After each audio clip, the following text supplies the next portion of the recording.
Tanong lang, kailan ka huling naging masaya sa ginagawa mo? Hindi yung tumatawa ka lang, kundi yung tahimik ka pero buo ka. Habang nasa biyahe ako kanina, hangin sa mukha, tahimik yung daan. Bigla kong napaisip, tatlong bagay yung tinuro sa akin ni Lord. Una, hindi lahat ng umaandar masaya. Minsan, gumagalaw ka lang pero wala ka ng kapayapaan. Sabi nga sa Proverbs 14 verse 12, may daan na akala mo tama pero sa dulo nito, kapahamakan. Pangalawa, hindi lahat ng pagod kalooban ng Diyos. May mga laban na hindi niya pinaglalaban para sa iyo.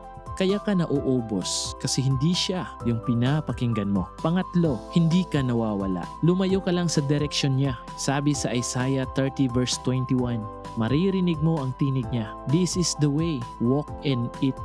Kaya kung ngayon, pakiramdam mo ubos ka na, baka hindi pahinga ang kailangan mo. Baka kailangan mong bumalik sa Kanya. Kasi kahit gaano ka kabilis tumakbo, kung hindi si Lord ang kasama mo, hindi ka mapupunta sa planong inihanda niya para sa'yo.